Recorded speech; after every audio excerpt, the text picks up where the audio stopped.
성경 기본이에요. 기초거든요. 그래서 첫 시작인데 지난번에 한번 했지만 이제 한번 잠깐 뒤에 TV도 한번 해보시면 감사합니다. 성경 기본 가지기인데 우리 성경 아주 기본적인 거, 아주 기초적인 것부터 우리 시작하려고요. 보시면 성경은 두 권으로 나눠져 있어요. 어떤 거죠? 구약과 신약. 그리고 성경은 이제 세 가지 핵심 포인트가 있어요. 성경은 어떻게 쓰여졌냐면 한 2000년 정도의 시간을 들여서 쭉 성경이 써졌어요. 시간 자체가 아주 오랫동안 쓰여졌어요. 그리고 장소가 성경에 있는 지명이 보면 최소 1500 정도 지명이 있어요. 아주 디테일하다는 거죠. 그리고 약 5000명의 사람들이 등장해요. 성경 안에. 엄청 방대한 사람들이죠. 그래서 성경의 특징이 세 가지가 있고 특히 구약은 몇 권이죠? 39권, 신약은 27권이고 구약은 약 한 1500년 정도의 시간을 들여서 이게 쫙 기록되어 왔어요. 성경이. 그리고 신약은 약 한 100년 정도. 그래서 이 100년 정도 시간을 통해서 성경이 기록되었고 지금 저에게 전수되고 있어요. 성경의 이제 개관이고요. 그리고 이제 정경이라는 말 들어봤어요? 캐논이라는 말 들어봤죠? 이제 캐논이라는 말이 원래는 정경이라는 뜻이 아닌데 이제 성경을 정경화할 때 가지고 왔어요. 이제 캐논이라는 말은 잘하는 말이에요. 그래서 정확한 기준이 있다.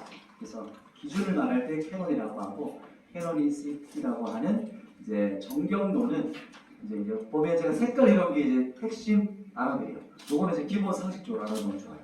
이제 성경은 캐논이라는 말은 헬라 교부 아타나시우스가 썼어요. 성경에 적용하기 시작했어요.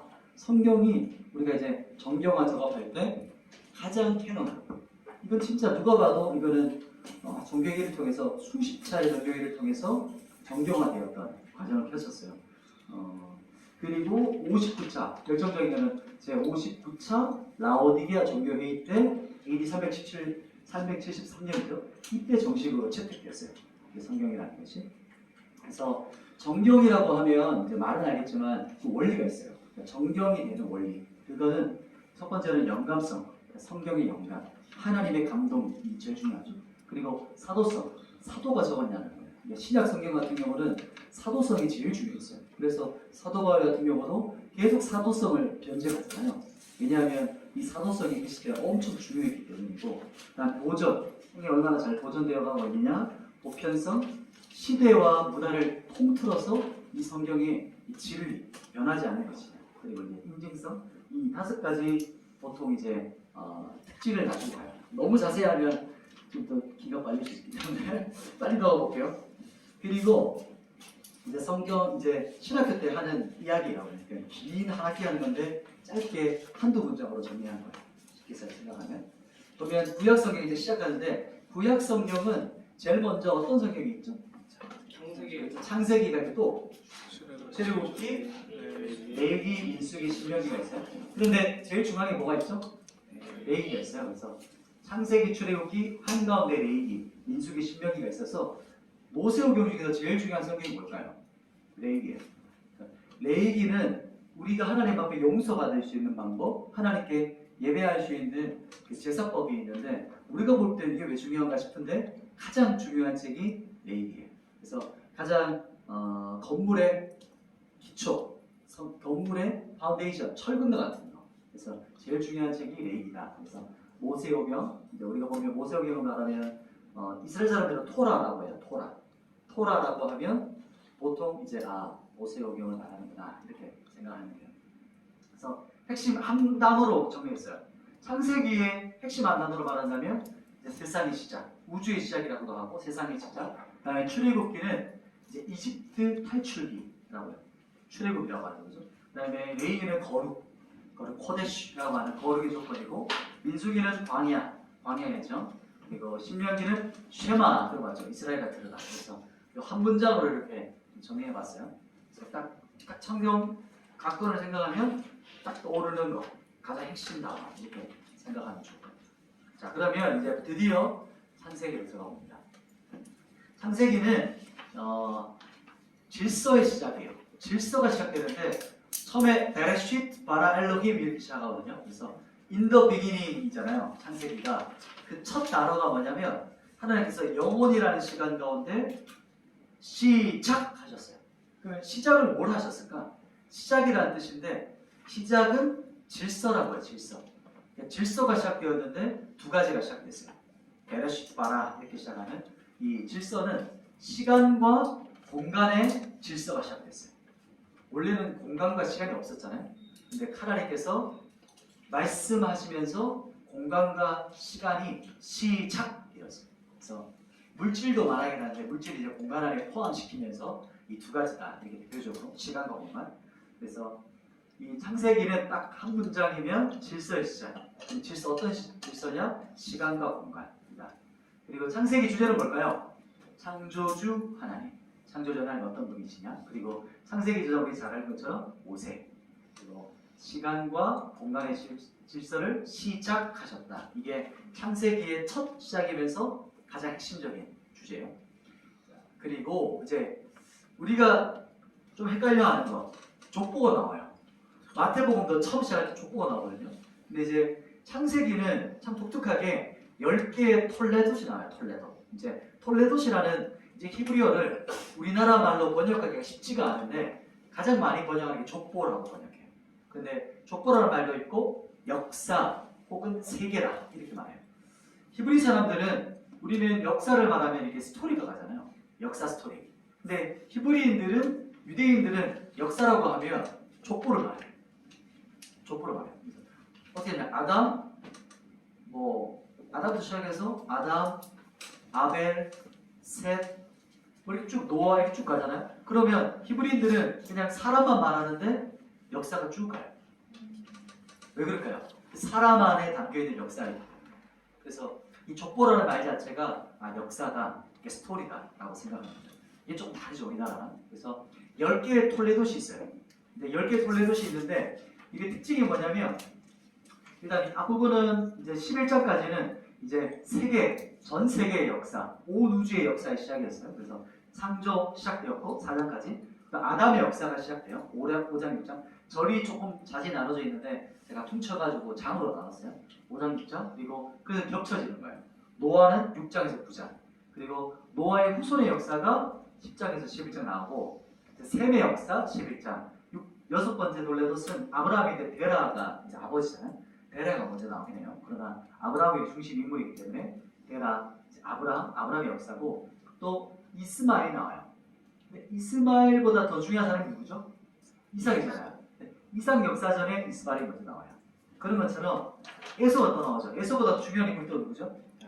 야곱이죠. 그 야곱 전에 에서를 먼저 한 장 언급하고 그 다음에 야곱이 시작. 이런 식으로 이제 이 12장부터는 인물, 족장 중심으로 넘어가거든요. 이 전까지는 세계 역사였고 그 다음에 이 셈의 역사까지는 11장까지는 세계 역사, 12장부터는 하나님께서 어떤 한 사람의 포인트를 가져가요. 그 이야기를 이제 한번 잠깐 또 해볼게요. 제가 창세기 전체가 짧게 한 5분 정도 안에 마무리할 거예요. 그래서 이 쭉 스토리를 여러분이 한번 창세기 전체를 한번 머릿속에 탁탁 그려보는 거예요. 팍팍팍 가봅시다. 창세기는 세 단어로 보통 정의하기도 하고, 근데 이 기독교 세계관이에요. 이 단어는 기독교 세계관을 이 세 단어로 전체를 요약해요. 기독교 세계관은 기독교 전체의 가치관과 사상을 창조, 타락, 구속이다 이렇게 말해요. 그래서 창세기가 두드러지게 이 세 가지가 반복되어져요. 뭐냐면 이 세 가지 어떻게 루트가 돌아가냐? 1장부터 3장까지 보면 선악과 사건 나오죠. 선악과 사건 나오고 이 선악과 사건에서 심판이 먼저 있어요. 그런데 심판이 있어요. 근데 그 전에 뭐가 있냐면 은혜가 있어요. 뭐냐면 선악을 알게 하는 나무 열매를 하나님께서 동상 중에 만드시고 이것을 뭐라고 하셨냐면 마음대로 먹어. 너희 거야. 어떤 거든지 다 먹어. 선악과 위에는. 그러니까 에덴 동산의 모든 열매를 네가 먹을 수 있는데 오직 너와 나의 약속은 이 선악을 알게 하는 나무 하나야. 그래서 은혜를 먼저 베푸셨고 그런데 사람은 어떻게 됐죠? 타락해요. 그래서 하나님께서 심판하시는데 심판이 또 끝이 아니에요. 근데 이 역사가 반복되어져요. 봐봐요. 이제 이게 첫 사건이었고 두 번째는 어떤 사건이냐면 가인과 아벨 뭐가 떠오르죠? 살인 사건이 나오죠. 그죠? 그러면 먼저 하나님께서는 은혜를 먼저 베푸셨어요. 하나님께서 인류에게 죄를 지었지만 사람이 태어나게 하셨고 이 은혜가 먼저 있었는데 가인이 타락해요. 그래서 아벨을 쳐 죽이죠.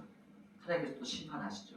이 역사가 또 반복돼요. 4장 5장. 그 다음에 또 보면 6장 9장에서는 어떤 사건이냐면 노아의 홍수 사건. 하나님께서 은혜를 베푸셨는데도 불구하고 이제 사람들은 타락해져요. 점점. 그때 하나님께서 했던 게 또 심판이에요. 이 사이클이 또 들어가요. 10장 11장에서는 어떤 사건이냐면 바벨탑 사건 나와요. 바벨탑. 그래서 이런 사건들이 쭉 계속 나오고 또 하나님은 은혜를 베푸셨지만 사람들 또 심판. 하나님께서 심판할 수밖에 없는 타락을 하게 돼요. 이 사이클이 돌아가 보면 하나님께서 이렇게 이 사건 인류 역사를 보면서 이게 안 되는구나 라는 걸 깨달아요. 깨닫는다는 말 좀 이상하죠. 아세요. 그래서 어떻게 하시냐면 이제부터는 사람이 아니라 민족이 아니라 어떤 인류 전체가 아니라 이제 사람에게 집중하기 시작하세요. 한 사람. 그때 이제 등장하는 사람이 누굴까요? 아브라함이에요. 12장부터 이제 사람이 등장하기 시작해요. 그 전까지는 이제 역사 큰 어떤 공동체였다면 이제부터는 한 사람에게 포커스를 맞춰요. 그러니까 매트릭스로 보면 갑자기 1장부터 11장까지는 한 2000년, 3000년 거의 역사가 막 화살처럼 달려가다가 총알이 툭 가다가 갑자기 매트릭스 기억나시죠? 갑자기 탁 정지장님처럼 그래서 이렇게 막 뒤로 넘어가요. 그게 지금 이거예요. 12장부터는 갑자기 한 사람의 인생을 확 조명하는 거예요. 그래서 갑자기 역사가 천천히 가는 거예요. 이때부터. 그래서 이제 아브라함은 열국의 아버지라는 뜻이었죠. 그래서 하나님께서 아브라함을 부르시고 이제 구원을 일으키기 시작하세요. 한 사람을 통해서. 그리고 그 다음 사람도 누구였죠? 중요한 인물? 아브라함의 아들 누구죠? 이삭이죠. 그래서 이삭을 통해서 또 이제 하나님께서 은혜를 베푸시고 구원을 이루어 가세요.